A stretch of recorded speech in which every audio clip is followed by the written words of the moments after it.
Tignan po natin ang ating mga numero. Galing po dito sa ating second set na nakuha na naman ng Arellano. Well, in terms of attacks, ang Arellano 14 as compared to 11. Serving, they served a lot better, 3 to none. Well, again, no, the start of that set, Arellano still playing consistently. You have Mary Jean Balse, Sagun, Nene Bautista, and of course, Salamagos playing well for Arellano. Actually, the team's playing well, but it's actually Perpetual still trying to find form, no? Itong Perpetual, and slowly but surely, I'm sure they will get there. At titignan natin if that can happen dito sa ating third set. Diaz on the reception, and Guillermo seeing her first action today para sa Perpetual. That is Ann Cariz Guillermo with her first point of the game. So Guillermo na tumata yung setter ngayon with a very good serve. Ticar on the dive, however. Guillermo, Tubino on the stretch. Ito lang yata kailangan nila munang kapalitan eh. Bunot ng bagong setter muna eh. Yeah, that's right. Well, leading scorers in that second set for Arellano, it's BBSS Balse, Bautista, Sagun, Salamagos. Yan. For UPH, it's Artin, Tubino, Cases, and Diaz. Parang dami. That's it. Well, talagang team effort nangyayari din sa Arellano. Sige, top na lang. Balse with 10 and Sartin with 6. Okay, pwede rin. 2-1 in favor of Perpetual. Diane Ticar. If it's Fun Family Pizza, it's gotta be Shakey's.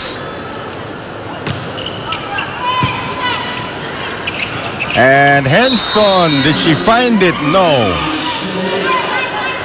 Labas. Power. Angulo. 3-1, Perpetual. Third set.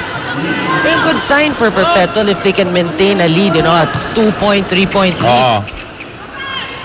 Ticar. Balse. That goes long. 4-1, Perpetual. Tandaan natin yung Perpetual ang defending NCAA champion. As in two-time defending NCAA champion. Back to back. Arellano made the Final Four. And the serve now by Tubino. Ticar. Into the net. So 5-1 ngayon after that error by Henson. At paalala lang po sa lahat, the Shakey's V-League is now on GMA News TV Mondays to Fridays starting 1 p.m. and tuwing Sabado po at 12:45 p.m. Ibiza. Ticar.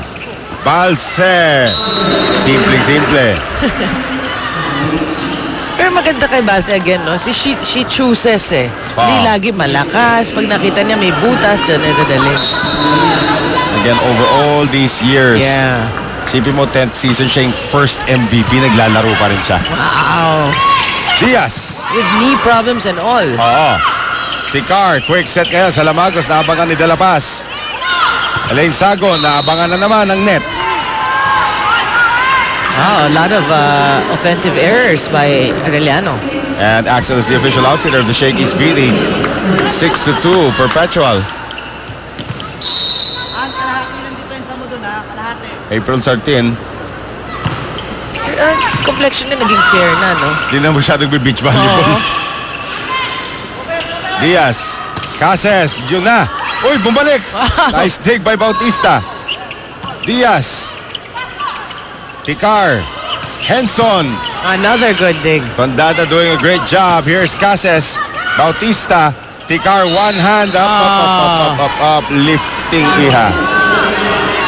There we got Condada with a good dig. 7-2.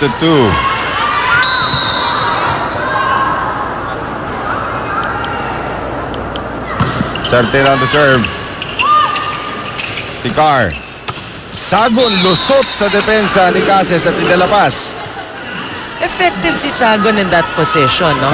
Utility spiker. 7-3. Utility rin yata pwesto niya dati sa NU, if I'm not mistaken. Henson. The serving machine. Right. Cases. Henson. Ticar. Nene.